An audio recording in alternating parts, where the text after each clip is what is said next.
Today's episode of the DCAU Review is brought to you by Anchor by Spotify, the easiest way to make a podcast. When Liam and I first started the DCAU Review, we discovered a few different things. First of all, you had to have somewhere between Lex Luthor and Bruce Wayne level financial resources in order to be able to pay for a website to host your podcast. You also then had to have Richie Foley level intellect in order to figure out how to both edit and then get your podcast distributed onto Apple or Spotify. The great thing about Anchor by Spotify is that all of these things are available in one place. Everything you need to make a podcast is available all in one spot. Anchor has tools that allow you to record and edit your podcast right from your phone or computer. And when hosting on Anchor, it makes it very easy to then distribute your podcast on listening platforms like Apple Podcasts, Spotify, Google Podcasts, and many more. And the best thing about Anchor is it is totally free. So what are you waiting for? Download the Anchor app today or head over to anchor.fm and get started in creating your own podcast with Anchor by Spotify. This is Kevin Conroy, the voice of Batman, and you're listening to the DCAU Review, hosted by Cal and Liam, streaming at DCAUreview.com and on your favorite podcast app. Welcome, everybody, to episode 224 of the DCAU Review. I am one of your hosts, Cal. With me, my good friend, good brother, the man that runs our Twitter account. It's Liam. Liam, we are wrapping up, hard to believe, wrapping up already our Flash month. We are celebrating here the fastest man alive in various different incarnations throughout DC animation, and we are ending the month with a pretty big review here as we review an actual movie that focuses on the fastest man alive. That's right, and yes, unlike our other reviews this month, which have mostly focused on the DCAU's main incarnation of the Flash, of course that being the Wally West version, this week we see a different Flash, that of course being the sort of the mostly now considered main DC Comics Flash of Barry Allen, and an adaptation of a pretty now famous or infamous, depending on how you felt about what came after, most likely, story from the comic books, that of course being Flashpoint. But of course this movie is officially titled Justice League, the Flashpoint Paradox. So it's not just Barry we're here to talk about today, though he is definitely the star of the film. That is right, Liam, and excited to get this one reviewed with you. It's been a little bit since we've reviewed a movie here, and this one, I think after a brief discussion, you agreed this does officially count towards the Tuckerverse, so we've reviewed at least one other movie from this, maybe two? I know we did the Constantine movie. Was that the first one that we did? I don't know. I don't know. We've done 200 and some of these now, and I feel like we've done another one, but I can't place my finger on which one it would have been. All right, well, we'll say that this is one of the few that we've done from the Tuckerverse, so the DC animated movie universe, the DCAMU. So very excited to review this one with you today. So before we do, of course, we are going to get the official IMDb synopsis for this week's episode, which covers the movie that this movie originally released back on July the 30th, 2013, meaning we just passed, literally just weeks ago, passed the 9-year anniversary of this movie's release. And of course, the IMDb synopsis is brought to you by The Pod Tower. Head over to youtube.com/thepodtower, and you can hear this review. Maybe you're listening to it on The Pod Tower right now. And all of our past reviews, you can head over to youtube.com/thepodtower. We appreciate you liking our videos and subscribing. And when you subscribe, you not only get fantastic content from us and our entire back catalog, but you get the some amazing work from other DCAU content creators as well. So check that out, youtube.com/thepodtower. That's right, and this is the synopsis for Justice League, the Flashpoint Paradox, which was written by Jim Krieg, obviously based on the graphic novel by Jeff Johns and Andy Kubert, directed by Jay Oliva, with music by Friedrich Weidman and animation by Studio 4C, or the way they have the little degree in there, so it might be Studio 4 degrees Celsius. I'm not quite sure what they go by, but that's the animation services provided here. And that synopsis reads as such. The Flash finds himself in a war-torn alternate timeline and teams up with alternate versions of his fellow heroes to return home and restore the timeline. All right, not bad. As far as a movie synopsis is concerned, I think it's fine. Yeah, as far as the synopsis here goes, I think that's a pretty solid one. As we can jump into our plot here. Now, because this is a movie, Cal, we won't necessarily be looking at this scene by scene the way we can with a 22-minute cartoon that we might review on any other normal week of the show. But yeah, I mean, suffice to say, we have a little intro with Barry fighting off the Central City rogues like Captain Cold, Mirror Master, and of course leading the charge is the Reverse Flash, who very quickly we learn is ready to sort of end the rivalry with Barry once and for all and wants to kill him. Has these bombs attached to not only Barry but to the rest of the rogues, and is ready to sort of blow up the entire city, but thanks to the Justice League, that doesn't happen. But as Barry is watching Thawne, aka the Reverse Flash, be led away, the Reverse Flash can't help but taunt Barry and remind him that there's certain people, especially people that Barry cares about most, that he's never been able to save and won't be able to save. And we see Barry sort of take off running, and then all of a sudden we're not in Kansas anymore. That is right, Liam. We wake up, and well, we don't wake up. We've been watching this hopefully the whole time, which is why we're giving this review. But Barry wakes up, and suddenly he feels like he's in a rush. He's in the crime lab and feels like he's got to go hurry up and get something fixed because he hears that there's some happenings going on, and he quickly realizes that people don't know what he's talking about when it comes to certain Flash villains or even who the Flash is.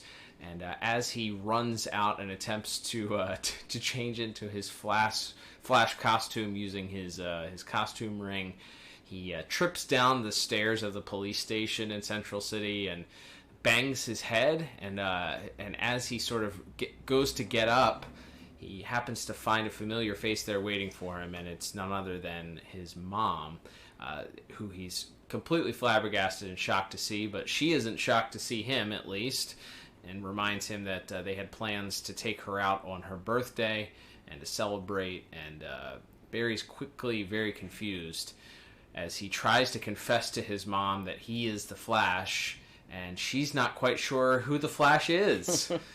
Barry, what's gotten into you? Are you all right? People have been acting so strangely with this terrible war hanging over their heads. War? What? No, Mom, I'm fine. But everything else has changed, and I have to find out why.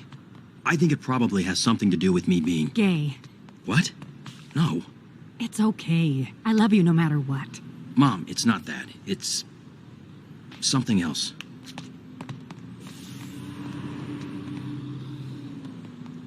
Brace yourself for a shock. I'm the Flash. Oh. What's the Flash? You know, the Flash. Fastest man alive, fights crime, very famous superhero. Superhero? You mean like Batman? And he makes a point at saying that he's very similar and fights crime like other superheroes that are out there, and she compares him immediately to Batman, who we get a very smooth introduction to just at least this universe's Batman, as we see he's also very different than the Batman we know and love. This Batman uses guns and is willing to kill, it appears, as he throws this villain Yo-Yo off of a building, and after he's searching for the Joker, and to try and get information from Yo-Yo about that. But there to catch Yo-Yo before she hits the ground is none other than Cyborg, who we learn very quickly through some exposition and dialogue is an agent of the government, and is working as a national security advisor to President Faux-Obama, as I have dubbed him. He is not President Obama. He's just the president, as the credits say, but definitely based on President Obama's at least appearance. So I've dubbed him Faux-Obama. We learn a little bit about these heroes here and just who they are, and we get some exposition that occurs at this point where we learn exactly what's going on and where we've been dropped into this Flashpoint Paradox universe, as we learn that there's growing war tensions between two sides, the Atlanteans and the Themyscirians. As we learn that Wonder Woman and Aquaman in this world are at war. We'll learn later on that it all stems from this unfortunate incident that occurred where there was a treaty that happened between the two nations that ended with romance between Aquaman and Wonder Woman, only for Mira to find out and for her to get extremely jealous and attempt to kill Wonder Woman. Wonder Woman ends up beheading her, which causes this war between the two of them, because Aquaman was not quite happy that his wife was beheaded by Wonder Woman, regardless of why she did the beheading. And now Wonder Woman walks around wearing Mira's crown, sort of as what appears to be a trophy. So we learn very quickly here that things are on the brink of destruction, and we're not quite sure how we got here. We think that Thawne might have something to do with it. Barry does not have his powers, and realizes very quickly that maybe he should try and go find Batman. So he heads to Wayne Manor and winds up in the Batcave, much to this Batman's surprise and chagrin, as this Batman pretty brutally and very quickly begins disassembling Barry and breaking limbs and fingers in order to find out just who he is. And we kind of get that almost that Batman v Superman moment here, where he doesn't mention Martha, but he mentions Bruce by name, and that sort of snaps this Batman out of it as he confesses that he's not Bruce. And Barry very quickly puts the pieces together and realizes that Bruce died on the night of the Wayne murders, and that this, in fact, is Thomas Wayne. You're Thomas Wayne.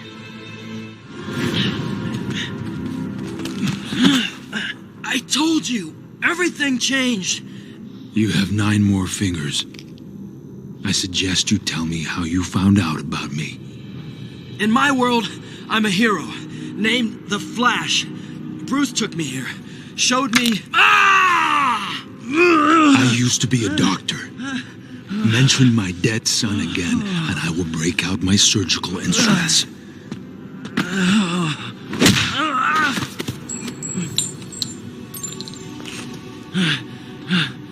My ring! Let me show you that I'm telling the truth. My uniform is in that ring.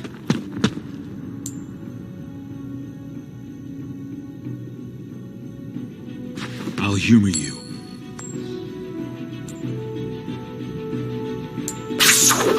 See? I told. Not what you were expecting? No. Thawne. Who? The man this uniform belongs to. My opposite. The reverse Flash. Eobard Thawne. What kind of name is Eobard? The 25th century kind.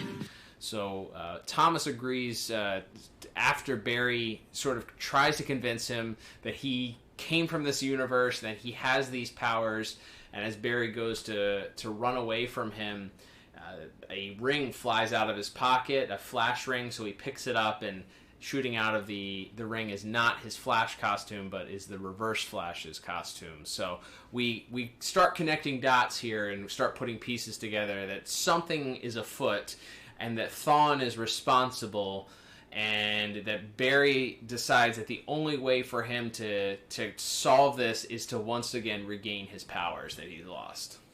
That's right. So, and we should mention, actually, right at the start of the movie, prior to the time shift, there we do get a couple of scenes of young Barry with his mother, where she mentions the famous Serenity prayer to him. You know, accept the things you can't change. and all of that, and that's obviously becomes sort of the major theme of the movie. It's sort of repeated to him by Iris as he's standing at his mother's grave, and so we kind of know we see that as the world has changed around him, he seems to think that Thawne is the one responsible, and so he knows that he needs, as you said, Cal, to regain his powers and try to go back using the Speed Force to solve to fix history and put things back the way they are. Although at this point he isn't quite aware what the flashpoint, if you would, the moment that caused all of these ripples that created such a crazy alternate timeline. But he knows that he needs his speed and that Thawne must be at the center of it. So he goes about recreating the accident that gave him his powers. He hooks him up into what appears to just basically be an electric chair. Yep. On the roof of Wayne Manor, and Thomas hooks him up to the chair and has all the various chemicals that Barry was doused in when he was struck by lightning originally, and well, he gets his wish. He does get struck by lightning, but things do not. History does not repeat itself here, as all that Barry gets out of the deal is some pretty horrible, disgusting burns, and in fact, he even catches on fire from from such a violent strike of lightning hitting him with these chemicals infusing into his body at the same time. So the world continues to sort of unravel. And as Barry is sort of unconscious following this horrible accident that he inflicted upon himself, really, he starts to see glimpses of this alternate world's history and realizes that some of his memories of his world are beginning to be replaced or combined with memories. He sees a ship falling from the sky and landing not in Kansas, not in Smallville, but in the center of Metropolis. He sees Thomas Wayne assaulting or beating up a mugger in the crime alley, while a dead, bleeding Bruce lays behind him, and Martha Wayne lays there with blood sort of smeared across her face in the look of the Joker, as though this isn't really focused on in this movie at all. In some of the tie-in materials, it is revealed that Martha Wayne is the Joker of this world as well, having been so psychologically broken by young Bruce's death. So we feel like we're running out of time here, as we also kind of cut around to some of the various war front happenings. We see Steve Trevor sort of captured and interrogated by the Amazons, as we learn that Lois Lane is somewhere on the ground trying to report from behind the Themyscirian lines. Earlier today, the Amazons captured some of Aquaman's advanced scouts. Wonder Woman's lasso made them spill their guts. Literally.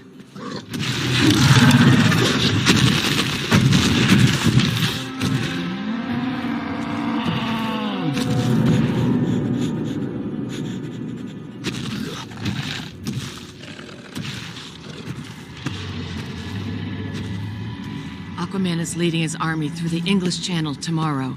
The Amazons are worried that if he gets his secret weapon past their shield, they'll be vulnerable.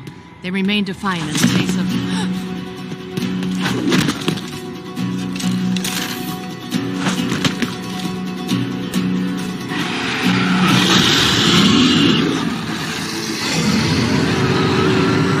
Final thoughts. If there is an afterlife, a cushy anchor job would not be out of line. And we also learn that Aquaman has some sort of secret weapon that he is holding back, which he might unleash to try to kill the Amazons. And we see Deathstroke and Lex Luthor. They just show up, and there's a lot of that. It's like, hey, you know this guy? He's different in this universe, right? So yeah, we have Deathstroke and Lex trying to gain intel on what this massive weapon of Aquaman's is, only to be confronted by the Atlanteans and all brutally murdered along with all of their compatriots there. That's another theme of this is because this is an alternate history, we get to kill everyone, and there's a lot of violence that we'll certainly talk about more in visuals, Cal. But so as Barry comes to having these memories of the new world, and as Atlantis and Themyscira seem to be growing ever closer to war. It seems like it's about time for to give it one more go, as Barry needs to regain his powers if he's going to just put a stop to all of this. That's right. So take two, if you will, as they strap him right back into the same thing, 3rd-degree burns and all. And Thomas stands by, sipping from his flask, just very casually, as another lightning storm has come to Gotham. And thankfully, this time it works. Thankfully for Thomas too, because he was knocked off by the lightning strike. In the midst of the lightning strike, the electric chair becomes unplugged, so he has to run and plug it in. And as the lightning strikes at this point, it finally works. He's knocked off the top of Wayne Manor and is thankfully caught by Barry, who has since regained his powers.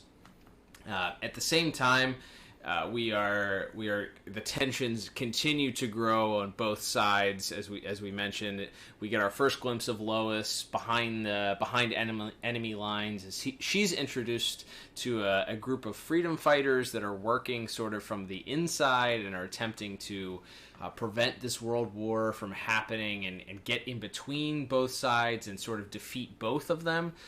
Sort of recognizing that if they're able to take down the leaders of Themyscira and Atlantis, then both sides will hopefully at that point recede. That's their hope anyway. This is led by the not a lesser known character, Grifter, who we discussed was a Jim Lee creation.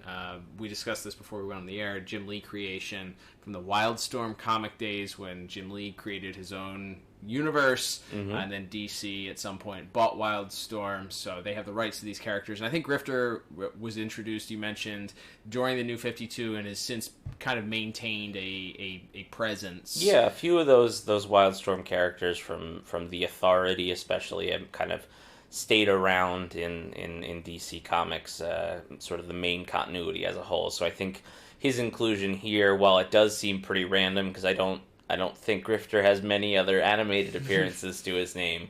I think within the context of the story, he was used in the book because he and some of the other Wildstorm characters were going to be used going forward in the main comic book universe. So there you go. Well, now that Barry has his powers and has also changed his, he only has the Reverse Flash suit, but somehow through Flash magic, Speed Force, I don't know, he's able to do alterations to the costume, and he, along with Batman, decide that they're going to try and convince Cyborg to join them because they're pretty certain at this point, as they go, Batman and Flash go to investigate just where the Kryptonian spaceship crashed in this timeline in the midst of Metropolis, that Superman has to have survived, and that likely the government is covering something up. And Batman's insider for the government, of course, is Cyborg, who is, as we mentioned, is working directly with the president. So he's actually been relieved of his duties shortly before this, so feeling maybe a bit spurned and like he's no longer serving his country, or maybe his country is no longer serving him, he agrees reluctantly to help Batman and the Flash break into this top secret facility in order to hopefully find where Kal-El or Superman is located. And when they do, they find him. But unfortunately, he's quite emaciated. He's been kept sort of as a government experiment. We see sort of these deformed clones in and around him, so it appears that the government has been creating experiments on him. So they help break him out and get him into the sunlight in the hopes that he's going to be the one that can stop the war from happening between these two sides. But as they're escaping, the U.S. government, of course, is none too happy. They step in.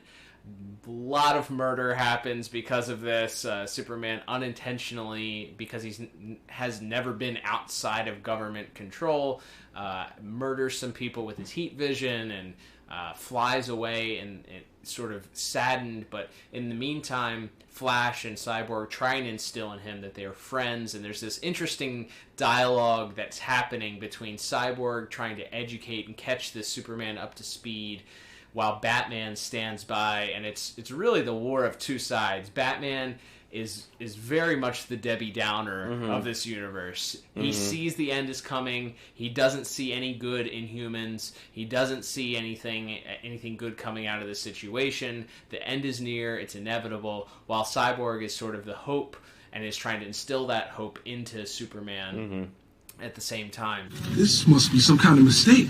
A rogue division of the government. Keep telling yourself that. We should have left him where he was. He'd be safer. He needs the sun. Don't know if you can understand me, but what happened to you was wrong. Most humans aren't like that. They're worse. No, people are good. In fact, some of them risk their lives for the greater good. They're called heroes. Heroes? Don't worry, friend. Everything's gonna be okay. I thought heroes never lied.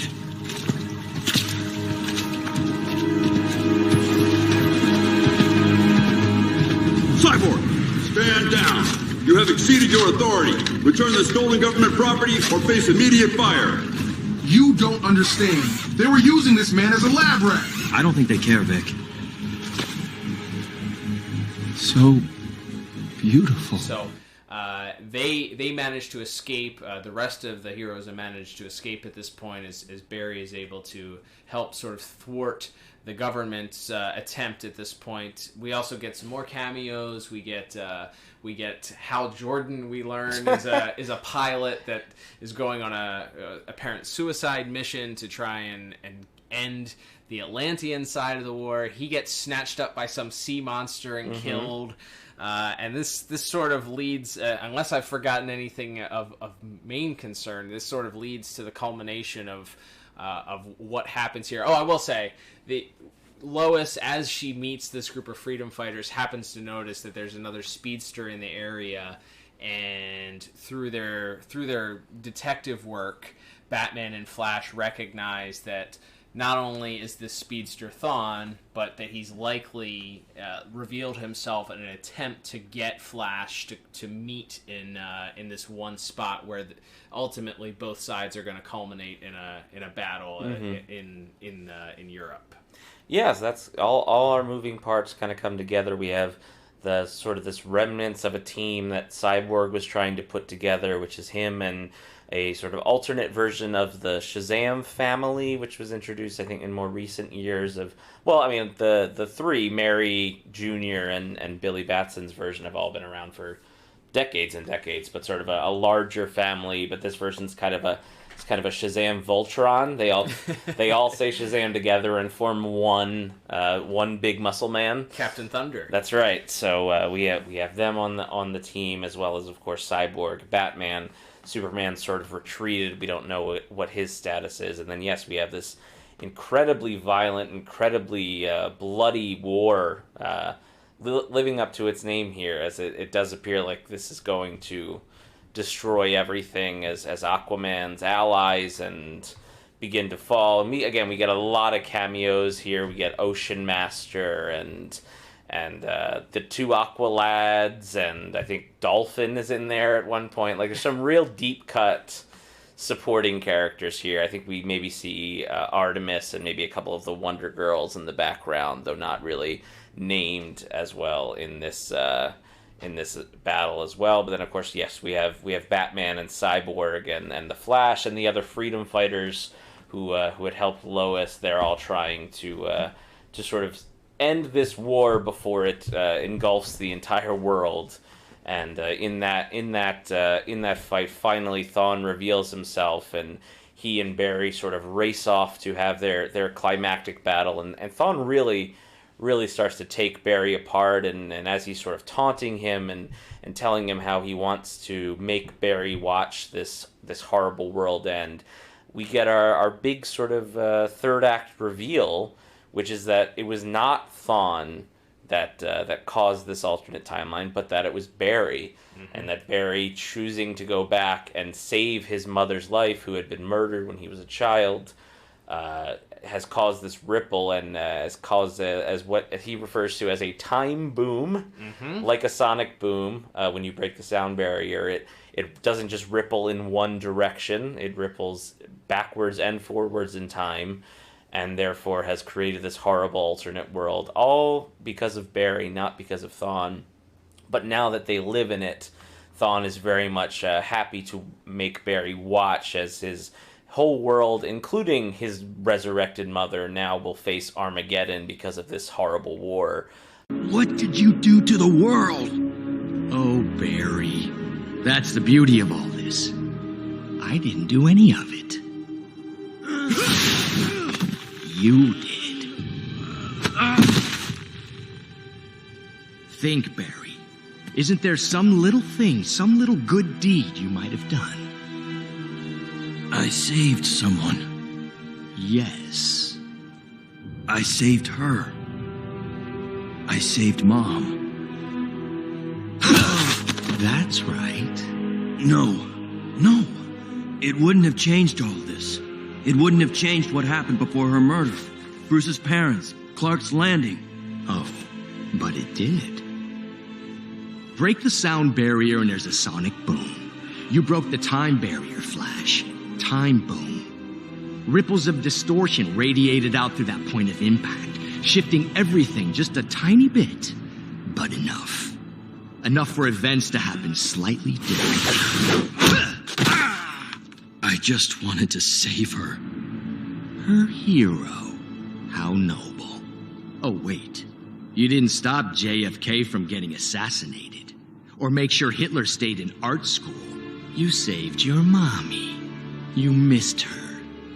And in a supreme act of selfishness, shattered history like a rank amateur. Turned the world into a living hell moments away from destruction. And I'm the villain?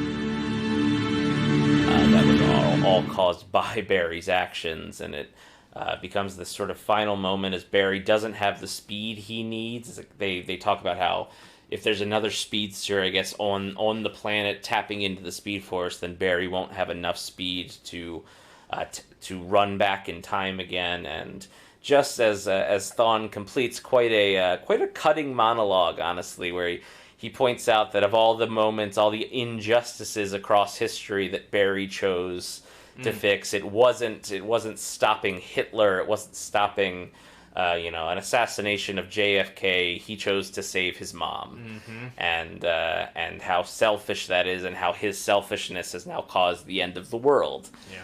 And as he continues to taunt, we hear a gunshot, and a scene we'll certainly talk about in visuals. We see that Thomas Wayne Batman is sort of his last act, as he's been mortally wounded as well during this fight. Aquaman's been killed by Wonder Woman by this point. Wonder Woman herself has been scarred by the Shazam family, and Aquaman sets off a nuclear bomb that we learn is Captain Atom in fact is responsible. That's the secret weapon, and so as nuclear holocaust is upon us here, Thomas Wayne finally is able to, he shoots Thawne right through the head, and with Thawne now dead, that allows Barry to return through time and actually has to physically stop and tackle himself from going back and changing history, his earlier self who had gone back. And from there we see a flash of white, and Barry is back at his mother's grave, sort of apologizing for having to put things back the way they were, and we see the Flash take one last trip to Wayne Manor, where he has a gift to deliver to Bruce as we wrap up, and we see that though the world's back as it was, a few things visually have certainly changed. Everybody's in their new 52 costumes. That's right. So that's our hint here that some things have changed here, and Bruce, as is probably maybe the most famous scene from this movie, and certainly the most famous pages from this book, probably, Barry is able to hand deliver a letter written by Thomas Wayne to his son Bruce, and Bruce informs Barry that he's one hell of a messenger, and kind of have Barry very much a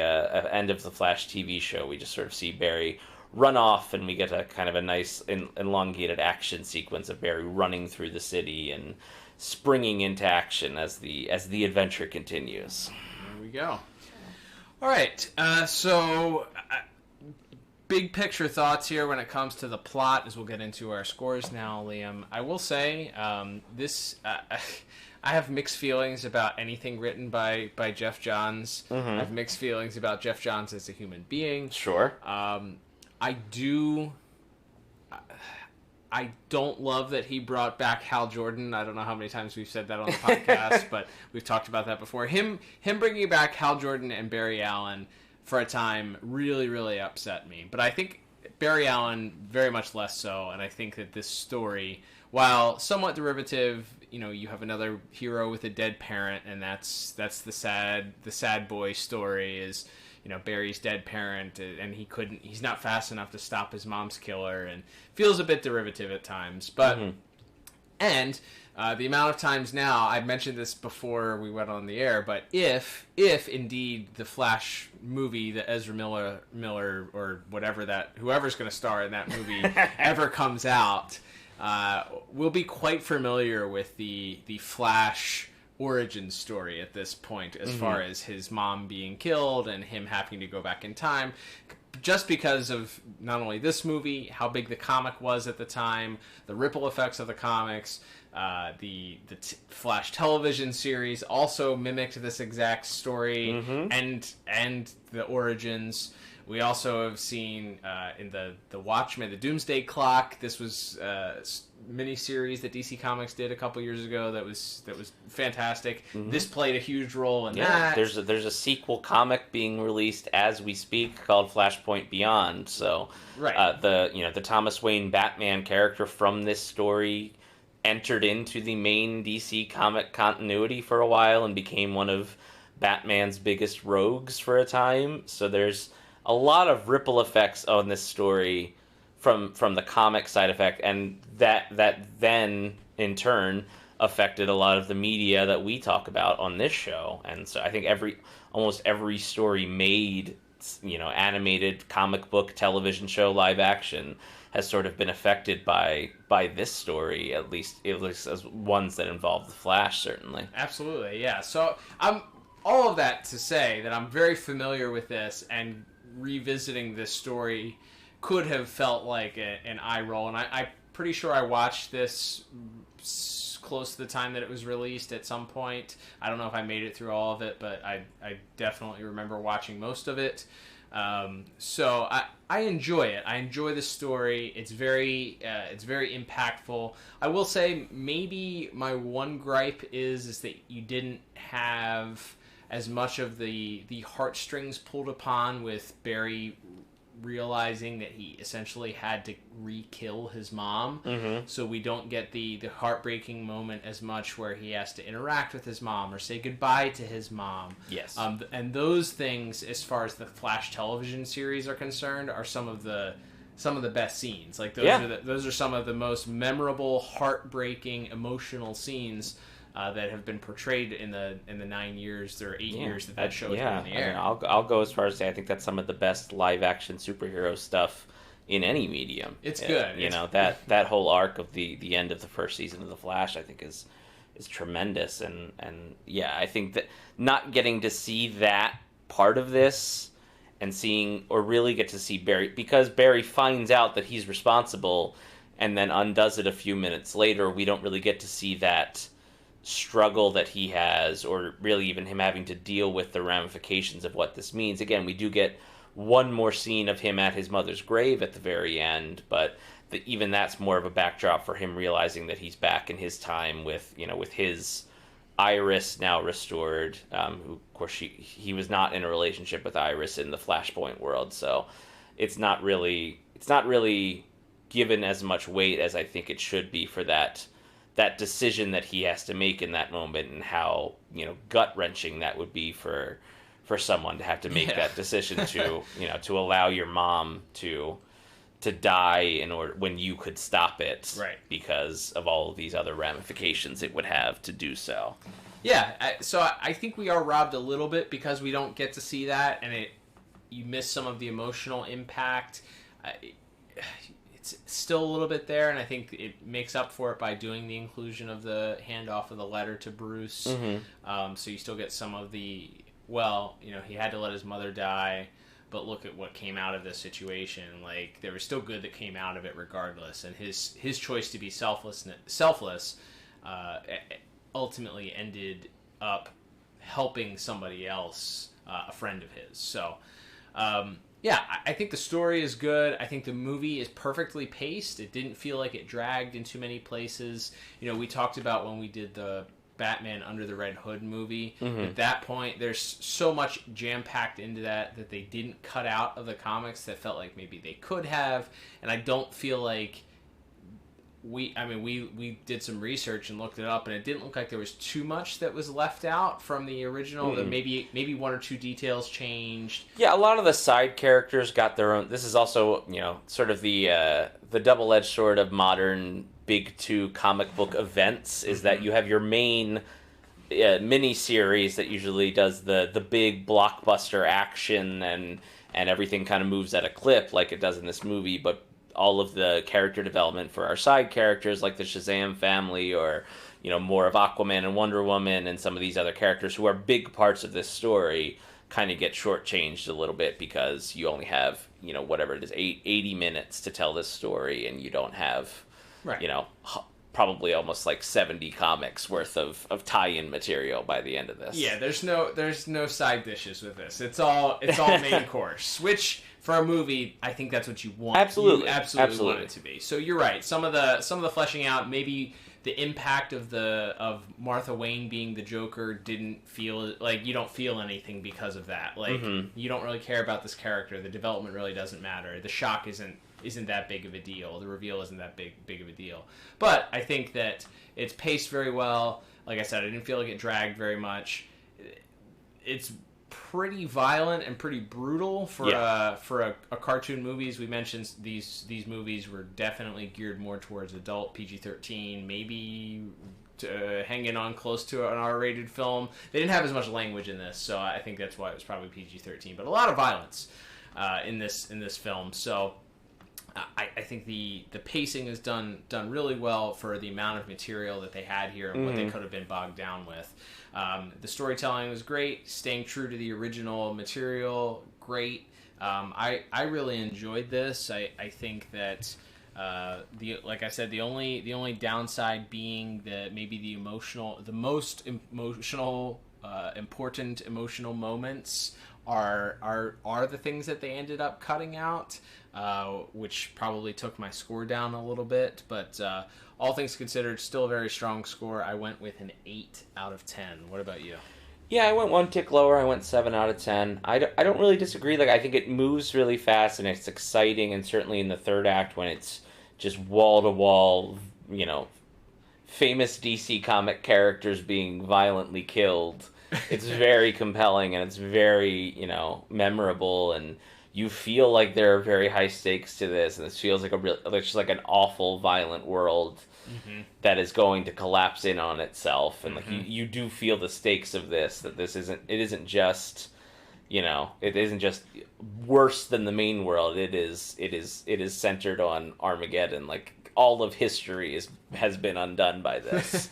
Right. I do think, like, there's little things, like, I don't think we needed the Hal Jordan suicide mission. That's like, it's, you know, it's 5 or 6 minutes probably of him, you know, being briefed on it. You see him, he doesn't get the ring, but he gets Abin Sur's ship, and then he flies off to face off with the Atlanteans, and he fights a big giant sea monster, and just pops out of the water, tries to kamikaze it. You know, the stuff with Captain Atom, it's fun that Captain Atom is the bomb. Like, that's a fun bit. I think that type of reveal plays better in a comic. Sure. Like, I don't really think you need Captain Atom. Captain Atom is in the Justice League at the start of this story. Well, and they do the throwaway line at the beginning of Barry's arrival in this universe that Captain Atom went over to try and start peace talks and disappeared when he went over to London. So so it is, like, it's a fun reveal. I think for comic nerds, I think for the pacing of the movie, it doesn't add. Other than it's a doomsday device, you know, like I said, it's fine. But that sort of little side plot of Lex Luthor and Deathstroke, and then Hal Jordan all trying to figure out what this bomb is, just, you know, for the reveal. I mean, it's a good reveal, I think that the Captain Atom's strapped into a big nuclear containment device or whatever. But it's I feel like you could have shaved a little bit off of that, and maybe you do get to give a little bit more, because as you mentioned, especially when they're freeing Superman, there's this kind of ongoing verbal debate between Cyborg and Batman of, it's optimism versus cynicism. It's sort of what comes down to the whole movie. As you mentioned, Barry sort of makes this impassioned speech about, as long as there's life, there's hope, and it's, that as long as anyone that can do something to make the world a better place is still standing, they have an obligation. It's, it's the Spider-Man. It's great power and great responsibility and all that. But I feel like maybe we could have fleshed out that side of it, because it feels like, in the moment when Cyborg realizes that this U.S. government that he works for has kidnapped and tortured this innocent creature in Superman, he has this real existential crisis, but we don't really get to see him resolve that, because then we go right to the final battle, and he gets destroyed by Aquaman, and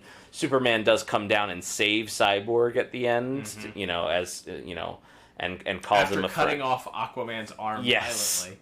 Yes. So we do get the sort of the resolution there that that he calls Cyborg a friend and a hero at the end for saving him and all that. But I think there's little things. Like I said, I think mostly I would say probably the Deathstroke battle scene. It's great, and we'll talk about it in visuals.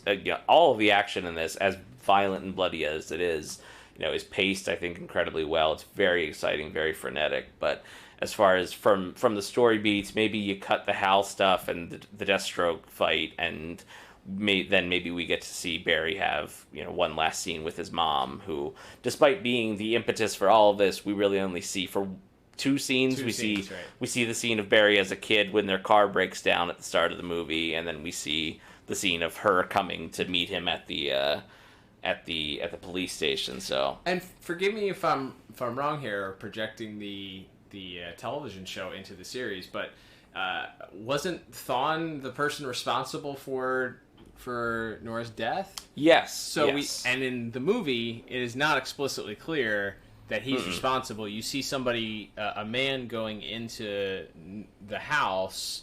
As Barry has to go back in time to stop himself, but it's not explicitly clear that that's Thawne. So correct. Very weird that they also didn't leave that part out. That ultimate, like that, and that I feel like adds to some of the angst and the tragedy of the story. Like you, not only do you have to let your mom die, but you have to let your arch nemesis kill your mom. Yes. Like, and ultimately get the W at the end of the day, seemingly, in order to prevent Armageddon from happening. Like, that adds just another layer of psychological torture that Thawne is responsible for, which it feels like you're a little bit robbed of by not having that explicitly clear. Yeah. But maybe they felt it was too much, or it was going to be revealed later, or they just didn't want to do it. So yeah, that's an odd choice. So a couple of the things I don't disagree with you, but still pretty good scores for the plot when it comes to our scores for today. Absolutely. All right, Liam, let's move on to our next category, which is going to be animation and visuals. And I'm sure you mentioned the animation studio at the beginning of our episode, but I completely blanked on it here. Yes, we have Studio 4C, or 4 degrees Celsius, okay, as the studio, and we have Jay Oliva as the director. Okay. And the first thing, obviously, this is not quite as we talked about, even though this is sort of the jumping off point for the Tuckerverse, as it is sometimes known, the DC animated movie universe. It's not quite that style. It's not quite as refined. It's a little bit more anime. A lot of people's faces aren't very detailed. There's sort of more exaggerated proportions on a lot of people. A lot of big necks and trapezius muscles. Yes, and smaller heads, and especially like Wonder Woman, especially as all the Amazons have like these very long, slender bodies with sort of these larger heads and big eyes. I pointed out, it reminded me of the late Michael Turner's artwork style. 100%, yes. Very, very tall and lanky, but muscular at the same time. Everybody is just very exaggerated, and their limbs are extremely long, and their torsos are long, and their heads, like you said, are kind of just circular and small, and Everybody's eyes and mouth look a little too small for their face too. Yeah, like definitely especially a lot of Eastern animation. Yeah, it's pre the Flashpoint world. Like Superman has a real weird face. Yeah, there was some stuff there that wasn't very attractive as far as the character makeup was concerned, especially in those opening scenes. There are some really dynamic things, as you mentioned, though, and I think plenty of things as far as the action is concerned, but I will say, just off the top, not my favorite animation style, and definitely felt like different scenes were animated a little bit stronger and given a little bit more consistency and detail. It didn't just look as weird. Like, characters didn't look just as strange. Yeah, like I would say, like, with the Flash himself, with Thomas Wayne's Batman, and with the Reverse Flash, they all look pretty normally proportioned, ironically. And then, it's more some of the other characters. And maybe that's going into, like, the idea that this is a distorted universe, so the other characters are more, like, physically changed, obviously.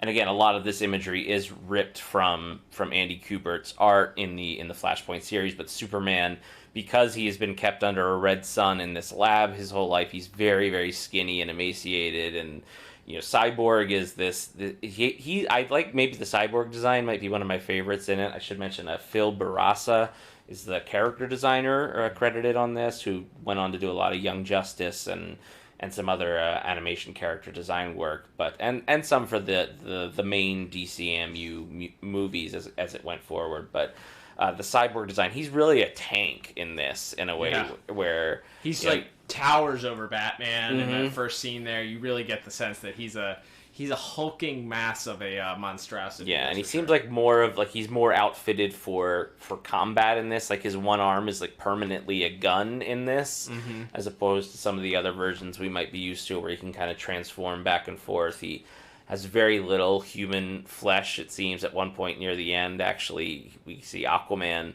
sort of tear him apart, and he just sort of has all of this circuitry, a little bit of flesh, and then his human heart still pumping in amidst all the circuitry. But I think some not every character design is my favorite. I think Aquaman and Wonder Woman especially I didn't like. Yeah, they're not great. But for all of those, the Cyborg, the Thomas Wayne Batman, and then the Reverse Flash. I love the eyes on the Reverse Flash. He has red pupils, and instead of whites, he has black behind his eyes. So he's just this black mass with these two red dots in the middle of it, and he has this sort of haunting sneer on his face the whole time. So a lot of good, and I guess an uneven for me when it comes to the kind of the look of this world. Yeah, there's a lot of great action sequences, though, as we mentioned. Even if we didn't love the look, I feel like kicking things off with that initial scene between the Flash and his classic Rogues Gallery, taking place in the Flash Museum, another classic Flash locale, a great way to kick things off, and then the whole sequence where the Justice League arrives and they have to defuse these bombs. What a fun way to kick things off is that, they a couple of them pair up. You have Batman going with Green Lantern, and he flies. They fly into space, and Batman's in a bubble working to defuse the bomb. Meanwhile, Superman has taken Heatwave, and he's holding the bomb in his palms and waits for it to detonate, which I thought was such a cool, what a cool Superman thing, right? Yeah, that's just one of those things where you're like, of course that's how Superman would solve that. He just puts it between his palms and allows it to explode. And then you have Aquaman. Uses these microbes to eat at one of the bombs. And so you have a bunch of different cool ways that these different heroes attack defusing the bombs. So really, really fun, including the Flash, who is stuck up against this wall and knows that he can't defuse the bomb. So he initially uses his power to entrap, he can't melt whatever this material is that has him stuck to the wall, and but he loosens it enough to entrap Thawne into it. So now Thawne is going to explode too, and then we see what appears to be Barry shoot lightning or something out of his hand to defuse the bomb. So there's some great little bits there to kick things off, and then I will say that there's some DCAU DNA all throughout this in various different facets. We'll talk about it a lot when we get into voice acting, but you pointed out the first shot that we get of Gotham, red sky, blimps in the sky, dark deco, definitely, as you mentioned, a nod to Eric Radomski, and Mr. Tucker decided to do his best to try and keep some of that DNA in there. Lois Lane is wearing purple, very much, matched her look in Superman the Animated Series. Alan Burnett, also a co-producer on this film, so there you go, a little more DCAU DNA in this on kind of every facet of it. Absolutely. So there's some stuff in here that if you and probably stuff that we may have missed also. So there's definitely some little cameos here by different DCAU stuff. But I think boiling everything down, I took a lot of notes as far as visuals. So if we went through all of them, I think we'd be here for probably another hour. But I will say, as we alluded to, this is an extremely brutal movie. And in the words of Michael Scott, there's a lot of murder and a lot of intrigue for that. So, there's some really brutal stuff here. Amira getting beheaded by Wonder Woman. We don't see the actual slice, but we see Wonder Woman hold the head up. Speaking of Wonder Woman, she later murders Billy Batson, a child. You don't see the actual murder, but you hear her stab him, and then Billy falling lifelessly. You see the dead Bruce Wayne, young Bruce Wayne, with Martha smearing his blood across her face to make the Joker smile. Like there's Thomas Wayne murdering who we assume is Joe Chill in the alley, just beating him to death. You have in every battle scene there's some sort of off the wall brutal death. As you mentioned, the writers really took advantage of the ability to kill all of these heroes and villains off in unique different ways. We get Black Manta dies getting shot in the face after his helmet is compromised. Grifter gets an arrow through the head. Grifter gets shot in the head. He wouldn't be the only person that dies being shot in the head, but we'll get to that in a second. Superman, as we mentioned, murders a whole bunch of soldiers in his first interaction, and then slices off of Aquaman's arm. Aquaman, as you mentioned, disassembles Cyborg and bears his actual beating heart. You see it there, and is moments away from just ripping it out of him. Flash gets stabbed in the leg with rebar. Like Thawne just takes a rebar bar and shoves it into his thigh. Like it's a lot of blood, and that's not even mentioning probably the most exciting and climactic part of the whole movie comes to this moment after Thawne is given this Thawne. I keep calling him Thawne. Thawne has given this diatribe and this taunting Barry about not being able to use the Speed Force because he's there, and then you hear a gunshot. And it's just a visual of his face, and then you see blood start to drip down slowly, and then they pan up, and you see right through his skull, brains and all, through to Batman standing on the other side, who has just put a bullet right through his brain. Man, not what we're used to when it comes to animation and visuals and things that were allowed. You had to do a lot more camouflaging of your violence back in the day. But this being a direct-to-video movie, man, lots of brutal stuff here. Stuff I probably even missed. Yeah, just some, again, a lot of the kills. Wonder Woman, strangles Steve Trevor to death at one point. Yeah. The fight between Deathstroke's crew and the Atlanteans is very violent as well. You see some other DC Comics characters go down in that melee as well, and then the ultimate the white Flash engulfing everything as Captain Atom's bomb is set off and he explodes, and you just see Amazons and Atlanteans alike just being engulfed in this white and being reduced to ash and all this stuff, and Barry really, his costume's all torn up, and everybody's bleeding. Like we said, Thomas Wayne's mortally wounded at one point by can't remember who gets Batman at that point. It might be Aquaman. Yeah, I think so. I think with the trident, but yeah, as we all mentioned, there's all across this. It's just so brutal and violent and feels so visceral. But again, I think that helps reinforce what this story is meant to be. Is that there's no way to fix this other than for Barry to go back and stop himself from changing history originally. And so I think they do a good job with it doesn't just all feel like violence because, hey, it's PG-13 and we can show blood and we can show people getting shot and whatever. Like, it feels like a lot of it is earned because of what they're going for with the story beats of it. So yeah, all things considered, the only down notion I will mention here, other than what I already talked about with character designs, there's a few shots in here that are just pure CGI. Yeah. And it's not just the vehicles, which we're pretty accustomed to by this point. There's a few shots of Barry running specifically, and it's pretty obvious too. Like, there's one or two that I think look pretty good. They're lit well, and they have that good cell shading. But then there's a couple where it looks like the MTV Spider-Man cartoon. Yep, a deep cut from like 2000s.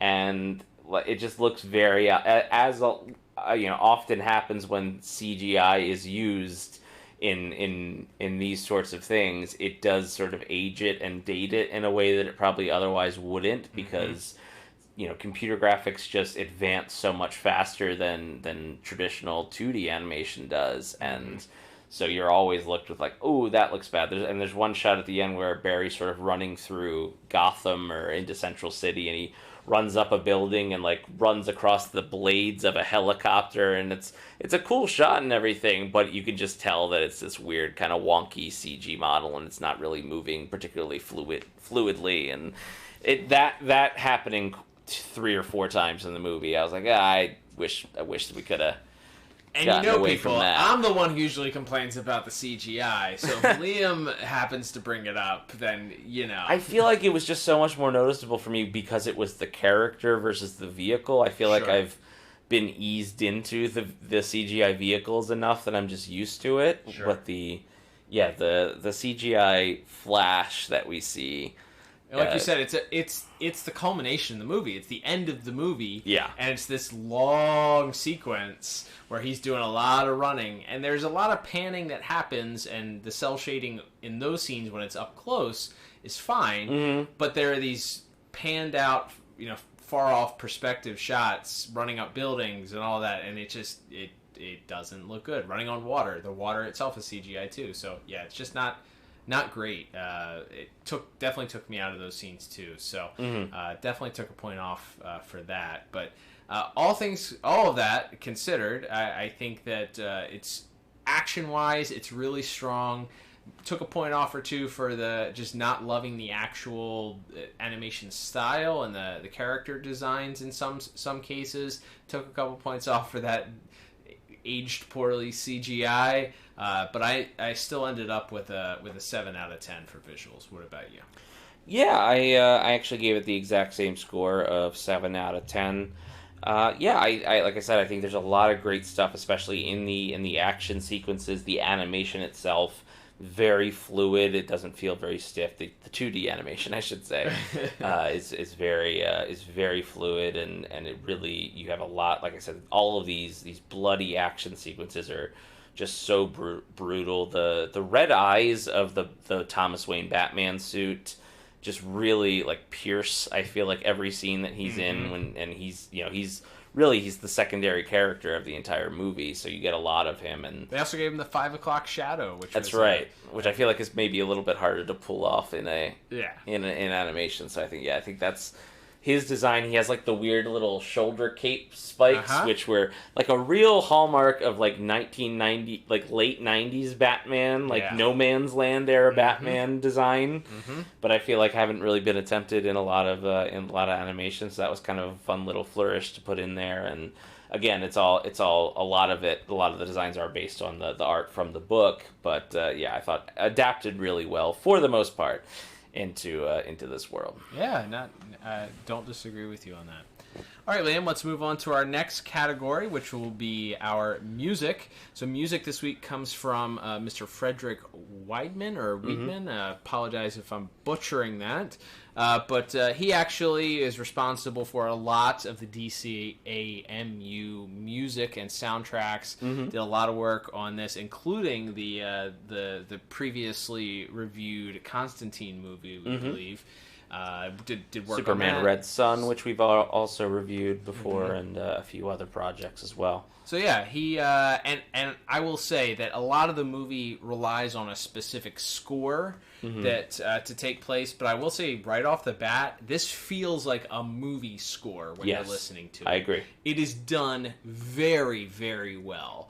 The specific moments that I felt like that stood out for me, I think the first one that came out was when during the scene where all the heroes are trying to defuse the bomb. In that first scene, there's music that swells and comes in at different points, and it just sticks out and feels very cinematic. It's a cinematic soundtrack for the majority of it. So that I feel like takes it almost to an upper echelon. Not that the music in the DCAU or the normal episodes that we review don't. In fact, I think that's one of the compliments that we pay so often, and why that original Batman the Animated Series soundtrack was so incredible was because it did feel so cinematic.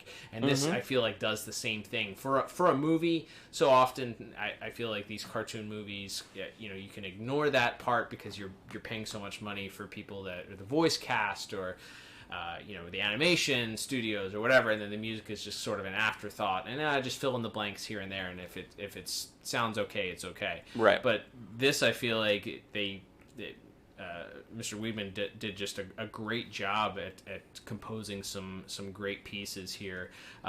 Additionally, I thought that when Barry's exploring Wayne Manor, there's some music that comes in there that I made note of. I think when Barry first bumps into his mom in the new universe, also there's some music that sort of sets the tone for that scene. The interactions that in the fight between Aquaman and Wonder Woman, when that kicks off the battle.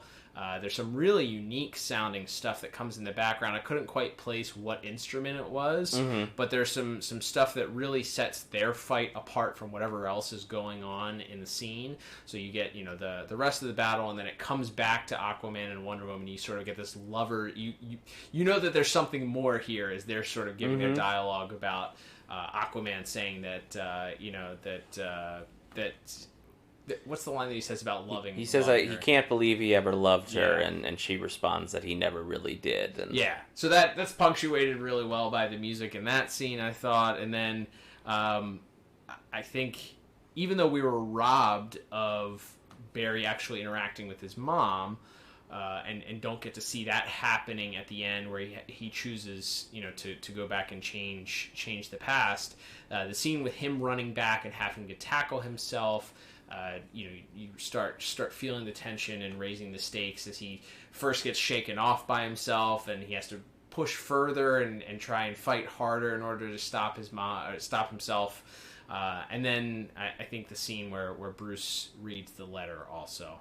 There's some soft strings in the background there, and this very poetic sounding, and then as Bruce delivers that line of you're a hell of a messenger. It just punctuates that scene very well. So. Just to review, you broke the chronal barrier, went back in time, prevented your mother's murder, and completely changed the time stream. Nearly destroying the entire world along the way, yes. There's still something I don't understand. I remember all of it. Not just what happened after I woke up there, but my whole other life. I remember every birthday cake my mother ever baked me. My room. Everything. Perhaps some kind of temporal after effect? Or perhaps it was a gift.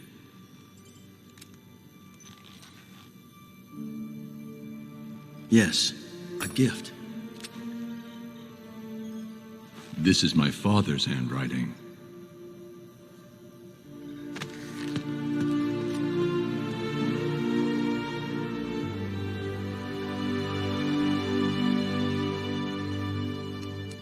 You're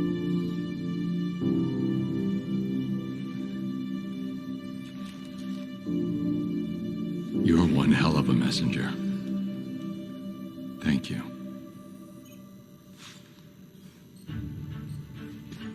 Music I thought very, very strong. I gave it a 7 out of 10. Also, for this category, really, really enjoyed it, and I think brought up a lot of those scenes and made them feel more intense and added to it. What about you? Yeah, no, I think that that covers a lot of my notes as well. I think I think the moment I noticed what you kind of mentioned about the how it felt so much like a proper film score is in that final moment as Barry has entered the time stream and he's trying to run to catch up with himself and all that. It's just the music as he picks up speed, you kind of keep hearing it. It goes up an octave and it gets more and more frantic and exciting as it goes. It really elevates with the mood and then sort of comes back down. There's not really a traditional, I guess, theme for Superman, but you do get that when he sort of descends from the sky, having taken off Aquaman's arm, you get this really sort of dramatic crescendo of his entrance there. I think that's really good. And yeah, the way it punctuates the action, I think, is what stood out to me a lot. But to your point, in some of those lesser moments there, like quieter moments, like the end with Bruce in the cave, or even just the opening bit as we see young Barry as he's walking home to where he will find his dead mother. He's sort of walking with a stick, along a picket fence, and it's all very sunny and beautiful outside, and you have this very sort of soft, nice, melodic music where it feels like he's in this little slice of, suburban paradise, and then as he walks into the room is, and this goes back a little bit to visuals, but then the room's all dark, and the music, shifts as soon as he sort of walks in and begins to parse together what's happened there as he sees the window open and the table and the cake destroyed, and then he sees his mother's blood on the floor. It's the way it sort of shifts very dramatically there to really just reinforce what the character's going through, I think is really, really strong, and that's what I think it does best, as you've already said, throughout the whole movie, is just helping to really reinforce what our characters are going through, what the story is trying to get at.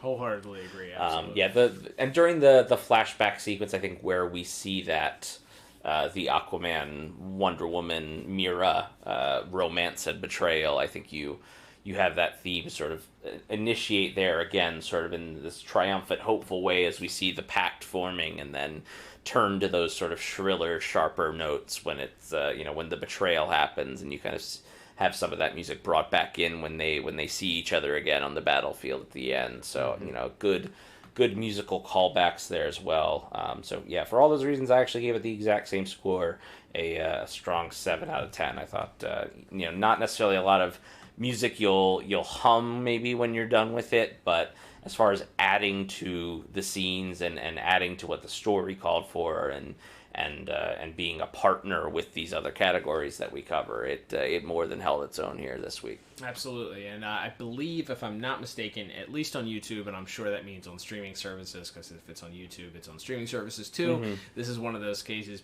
as with most of these movies, the soundtrack was actually released, so you can actually go check out some of those tracks in isolation if you want to hear and appreciate some of the excellent work done for this movie. So highly recommended on whatever streaming service you have, music streaming service, or check it out on YouTube. But yeah, definitely worth checking out. Absolutely.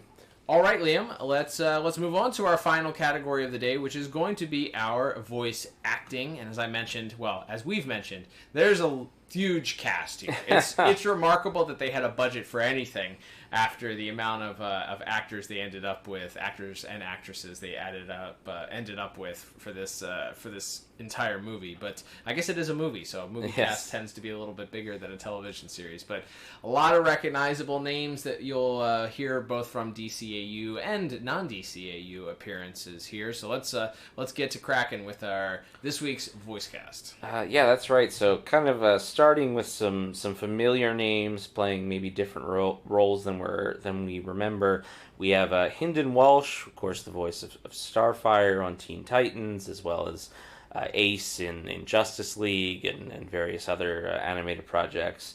Playing Yo-Yo briefly, we have Kevin Michael Richardson, of course, Virgil's father on Static Shock, and a trillion other roles that we come across our various series, playing the president.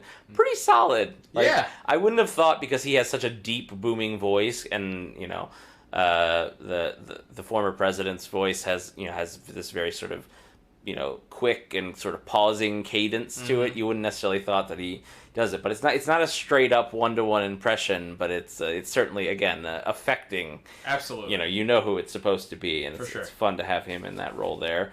Ron Perlman in here as Deathstroke very briefly, but obviously having played the role of the never named Deathstroke, but Slade on Teen Titans. Fun to get him back in there as well. And then we have, let's see who else. We have Jennifer Hale, who of course is Killer Frost, and Giganta on Justice League, playing both Iris and the young Billy Batson role here. We have Gray Delisle / Griffin playing Barry's mother, who another voice actress we talk about quite frequently on this show, just because she's one of the pros of the industry there. And then, of course, our big headliners here that perhaps you would know best from our main DCAU episodes.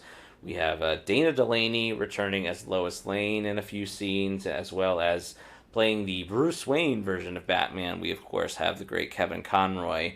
And it's fun. It's fun to hear them play, even though these aren't meant to be the exact DCAU versions of those characters. It is fun to have them be a part of this and kind of be a thread, because as we know, the Flashpoint story is meant to sort of be a reboot, so them kind of being there in the quote unquote old continuity before the new world sort of kicks off theirs. It's a fun little bit of poetry, whether or not that was intentionally why they were cast for this or not. I think that's a fun bit of poetry to play with. No, and it's as much of the of this entire movie is Easter eggs, because again, it's can you spot the hero quick enough before they die, sort of thing at times, or look at that, that's a reference to this part of the standard continuity, or this is whatever. There's a lot of that Easter egg type stuff here. So the fact that they went beyond not only just the visual Easter eggs, but they included the audio version of Easter eggs, having these returning voices, and people reprise these roles, or familiar voices play different roles. It's just another cute little fun, rewarding thing for people at home. Regardless, obviously it's great performers performing and doing what they do best, so it adds to the film in that realm, but it also is a nice little reward for those that are in the know. So if you know, and you enjoy that on top of a great performance. If you're not quite familiar with the DCAU or some of the adjacent animation properties that these characters or voice actors and actresses had previously been in, then you still get great performances, because they're great performers. Absolutely. And how about maybe the most fun choice made here is playing Superman in this is not it's not George Newbern, nor is it Tim Daly, but it is Tim's son Sam playing the role. And while it maybe doesn't quite match when you see the traditional Superman at the start, when he's playing this smaller, younger, sort of not aware of the world version, I think he really plays well with the sort of deer in headlights version of Superman that we see in the second half here. Absolutely, yeah. It was there are twinges where it sounds a little bit like Tim. It's like you said, it's not 1-to-1, and especially when he has more of the dialogue in the opening scene. But hey, the choice to cast the son of the guy that was normally the classic Superman that so many people were used to. Who knows what the availability or why they didn't cast him in this role, but the fact that they went with his son is just another cute little thing and a little reward for it. Again, if you know, and you enjoy it all the more because you know.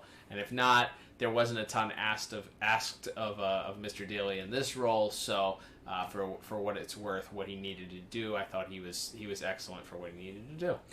Absolutely, and so moving on to some of our bigger players here, although we have speaking of a guy who would come back to play him in quite a few more projects, we have Nathan Fillion briefly as Hal Jordan, and then of course playing our secondary villains, I guess. We have Vanessa Marshall as Wonder Woman, who has played her in and would go on to play her in quite a few other projects, including the Red Sun movie, which we previously reviewed, as well as the Harley Quinn animated series, which we've also previously reviewed now, just last month. And then playing Aquaman, which I would not have known if I had not looked this up. Cary Elwes. What? The Dread Pirate Roberts from The Princess Bride. Get out of here. The guy from Saw, like whatever you might know him from. He was most recently in Stranger Things also. He played a character in Stranger Things. Absolutely. Recurring villain on Psych. Yeah.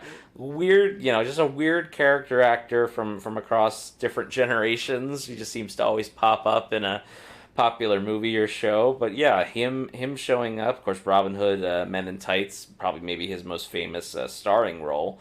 But yeah, that's having him as Aquaman, him and Miss Marshall as Wonder Woman. Despite being the impetus for why the world's gonna blow up, they really don't get. Their backstory is kind of confined to like a 30-second flashback, and with no dialogue. Right, and then they obviously, like we talked about, they do get this final sort of confrontation at the end where ultimately Wonder Woman ends up stabbing him and killing him, but I don't feel like they really got a lot of time to do, to really stretch their legs and really, because this is such like an over-the-top Shakespearean story, you would hope, these actors would really get a chance to do some, to really stretch their legs, but I don't really feel like they get a ton of opportunities to. Like, Mr. Elwes as Aquaman, he comes across as this very sort of cold, calculating ruler. There's a scene where his brother, the Ocean Master, is sort of questioning his tactics and mentions Mira, and he kind of flies off the handle at him and that sort of thing. But I don't feel like either of them probably get as much play as they should. But it's also tough because I don't know, other than maybe what we've already talked about cutting in plot, where you could have fit that in if you're trying to keep this to an 80-minute movie.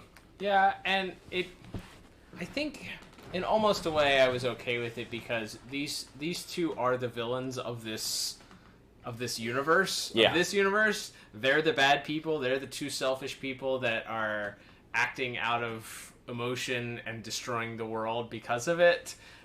So I fear that if you had given them too much, one of them could have looked like the lesser than, and at that point, the lesser evil, or been more sympathetic or empathetic. But I feel like almost with both of them, their deliveries are extremely emotionless at times, as you mentioned, and cold and calculated, and because of that, it doesn't feel like you're rooting for one or the other to win. It feels just like you want both of these people to lose, which I think is the ultimate. Should right. be how you feel about these two people that are going to destroy the world because of what occurred. That was ultimately both of their responsibilities and both of their faults. Yeah, I think that might be the best part of it for both of their performances, is there's that moment where they're kind of just trading back and forth. You killed my wife, well, she tried to kill me. Well, you're wearing her crown. Right. Yeah, I think that's probably the best stuff they get there. But a few more other noticeable names, though they don't get a lot to do. We do have playing Lex Luthor and Captain Thunder. We have Steve Blum, who is probably best known as the voice of Wolverine in about 3,000 projects. There you go. And then D. Bradley Baker, who's just one of the another one of those voice actors whose names you will see in a million projects. He plays the clones in the Star Wars animated various animated projects and a lot of other things. They're playing Etrigan, the Top, and of course Canterbury Cricket. I can't believe we forgot about him as we were recapping the plot there, Cal. But yeah, we have a few more main voice actors to talk about here. Playing Cyborg is Michael B. Jordan, of course, of Creed and Black Panther fame.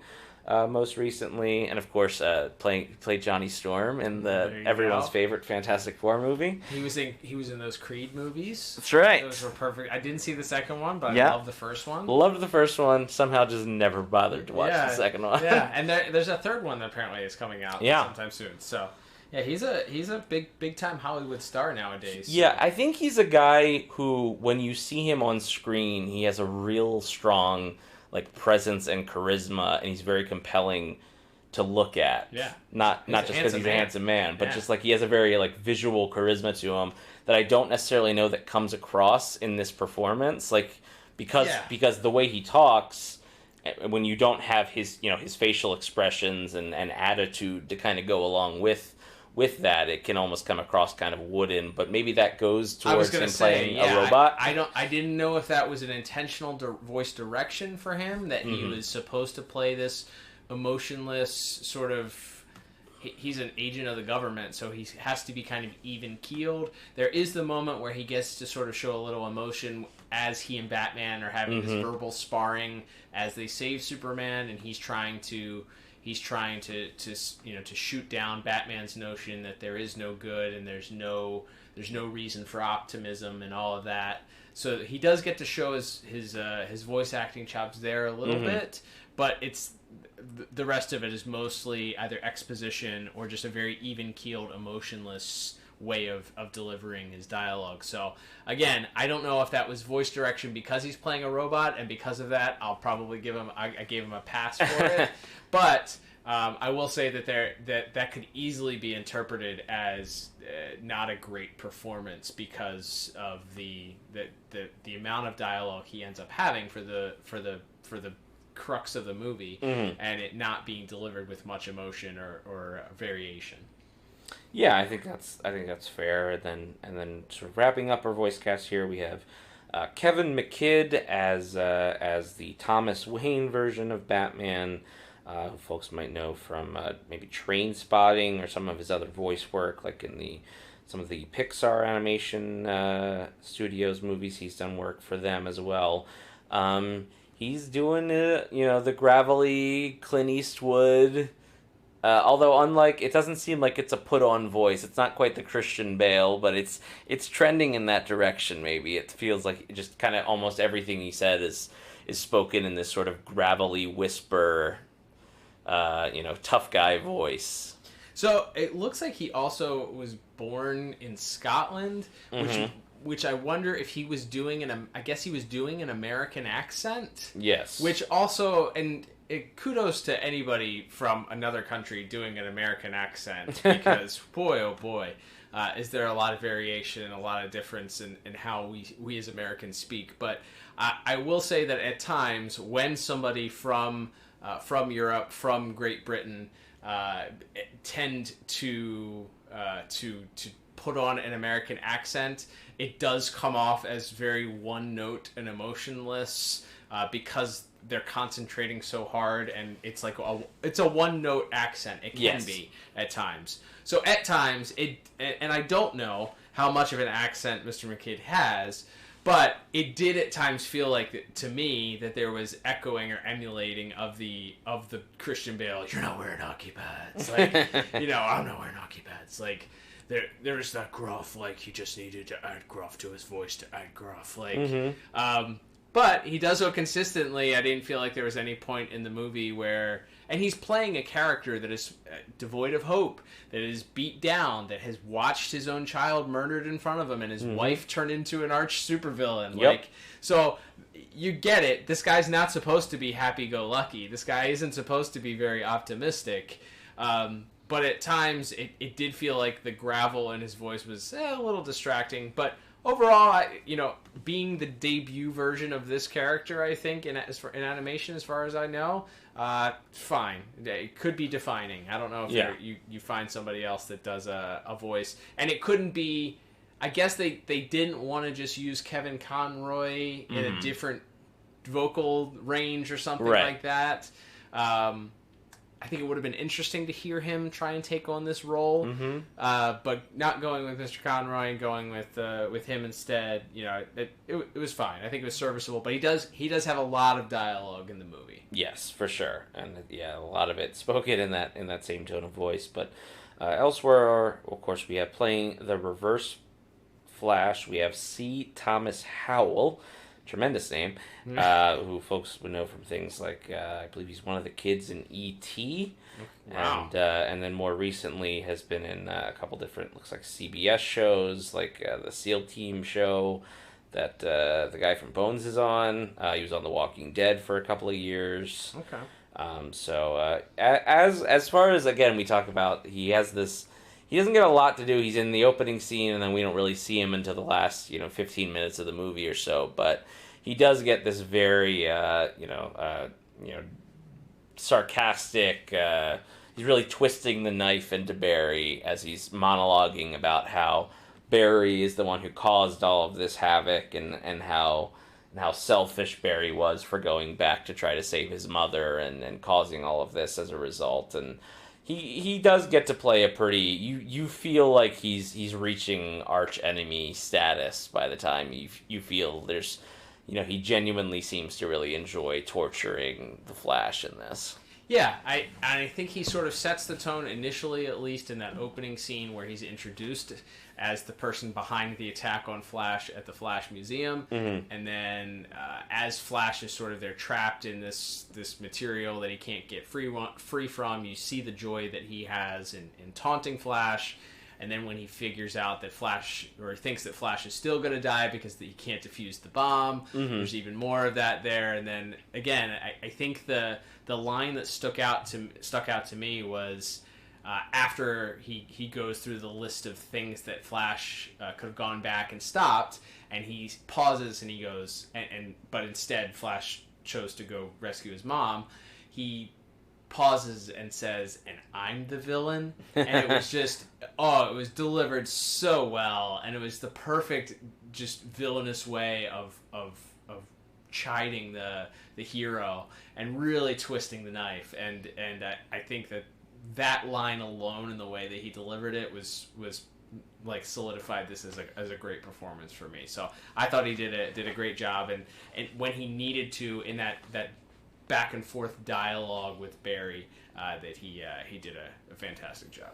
Absolutely. And then playing the man of the hour here, Barry Allen, we have Justin Chambers, who folks would know from, I think he's one of the original cast members of Grey's Anatomy and is still somehow on that show. Yeah. That's right. This is your alert that show is still on the air.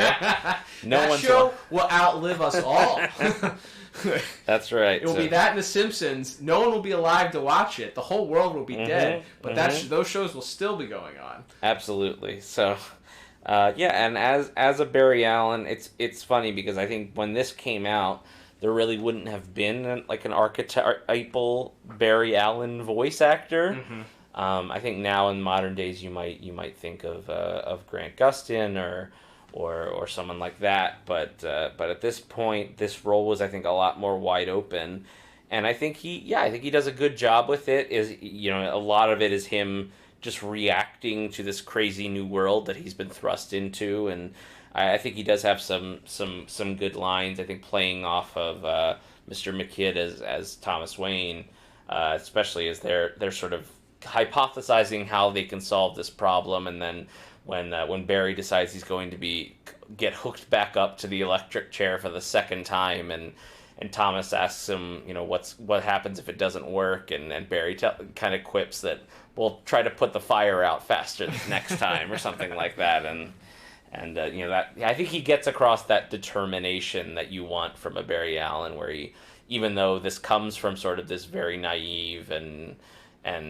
ultimately you could say selfish act that he causes all of this, you feel like at the end he does have this this good heart, and he gives the big rah-rah speech to the other heroes about how you can't give up, and heroes on my world help and fight even if it's not their world that they're defending, that they're they're gonna put it. He has the if where there's life, there's hope is the line he delivers, and I think in those moments he gets a little bit more to shine, as well as his interactions certainly with Thawne at the end of the movie. Yeah, there were. I thought he handled the opportunities for the emotional moments very well. Also, I thought that his interaction when he first realizes that he's on an Earth where his mom exists, she sort of jokes with him, and obviously she doesn't know the meaning behind it. But she says, mentions that they were supposed to get dinner, and Barry sort of looks at her puzzled, and she says, "Oh, you forgot about me." And he pauses and he delivers this line, and he gives her a hug, and he coupled with the line, "I could never forget you." Yeah, and it's just a nice little pause, an emotional moment. We are let in on and knowing why, of course, this means so much and what he means by it. But the delivery of that line I thought was great, and then I think at the end where he has to tackle himself. He says, "Mom, I'm so sorry." Yeah. And there's a couple. We get two scenes that sort of bookend the movie with him at Nora's grave. So we get him at the beginning and then him at the end. And I thought both of those he has a little bit of dialogue in each of those that he has to deliver, and I thought that those emotional beats were done really well too. So absolutely, yeah. I know this appears to be his only turn as the Flash in this universe, so he will be recast in later editions. But I thought he did a fine job, and yeah, maybe not how you stereotypically now think of Barry's voice, as you mentioned, but I think a fine performance all the way around, and a strong performance by most of the people in the cast. As we mentioned, giving Mr. Jordan the benefit of the doubt on playing a robot and being directed to be a little bit more emotionless in the way that he delivered things. But I ended up giving voice acting a still pretty strong 8 out of 10. What about you? And how about that? I also gave it an 8 out of 10. So I think we agreed in 3 of our 4 categories. We sure did, absolutely. So I guess it's time to total those categories up. And if you do math, you can probably figure it out once I give my score. But I ended up giving this a pretty strong 30 out of 40, Liam. Yeah, and I am, by virtue, I think, of my plot score, I am just 1 point lower at a 29 out of 40. Now, it's funny, Cal, because when we get to these movies, we don't really talk about rewatchability in the traditional way, because most of the time they're standalone things. This is interesting because it sort of does act as a bridge to these future DCAU movies. However, the art style is different. The voice actors are mostly recast, and it's really not the same. It's not the same universe, really. Sure. Even though in a little Marvel style post credit scenes, we do see a bunch of parademons bursting out of a boom tube to set up that the next movie would be Justice League War, which was the first sort of official starting point. And I will say, spoiler alert, this version of Thawne does show up in that DC animated movie universe, whole in head and all. So this it is sort of tangentially connected alternate universe or alternate timelines. Hard to say exactly how, but this is kind of the jumping off point for a almost double-digit series of interconnected movies that that just recently wrapped up in I think at the end of 2020 there. So yeah, I think this is this actually does have continuity that you have to pay attention to, and this is even though it doesn't necessarily feel like it until several movies down the line, it does kind of kick off this Tuckerverse as we have talked about. Yeah, no, I give it 2 thumbs up based on the fact, yes, continuity-wise, it's important to launching an entire universe of movies, and it's also fun to watch.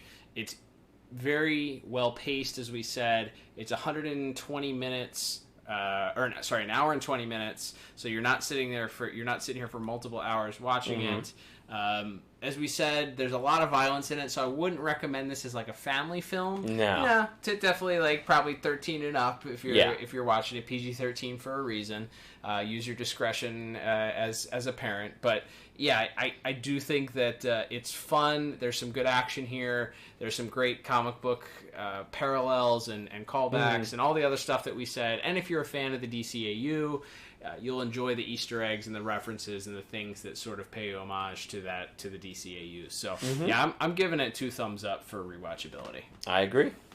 All right, Liam, well, that'll begin to wrap us up for this week. Thank you, everybody, for tuning in. Don't forget a couple ways to support the podcast here. You can like us on your favorite social media platform. We're on Instagram and Twitter at DCAU Review. You can also subscribe to us on your favorite podcast app, Apple Podcasts, Spotify, Google Podcasts. We're on all of those. You can also head over to our Anchor site. Our Anchor site has a link if you want to donate to us. We would greatly appreciate that, and thank you for it. You can also engage with us on our Spotify app. Also, if you go to Spotify and listen to us there's some exclusive questions for our Spotify listeners, so check those out. Interact with us there. We love hearing from you and get your opinion on some of our weekly questions. As we mentioned at the top of the program, you can also subscribe to the YouTube channel, The Pod Tower, youtube.com/thepodtower. That helps us out as well. You can also head over to DCAU-review.com, check out our shop, and pick up a shirt or a sticker, a piece of merchandise if you'd like to support us that way. Liam, as we mentioned at the top, we are wrapping up our Flash month, which means we are turning the page here. We are headed into the fall months here, and we have an exciting September coming up for us right here. Absolutely, Cal, and as you folks might be aware, if you're listening to a show like this, you're probably aware, next month marks 30 years, God, we are so old, of Batman the Animated Series, of course, originally debuting in September of 1992. So we will be kicking off, really it's more of a 2-month celebration. We'll get perhaps more into the specifics of the second month later down the road here, but we will be kicking it off with another month of BTOS reviews, and we're starting where we left off in the production order of this series with a pretty great and memorable one in Read My Lips. There we go, the introduction of Scarface, a reoccurring villain. Absolutely. A fun one, I can't wait. I remember the soundtrack from this episode is off the chain. Can't wait to check that out. An exciting couple of months ahead for us, Liam. Cannot wait. But until then, I'm Cal. And I'm Liam. And we'll talk to you on the next episode of the DCAU Review. Bye-bye.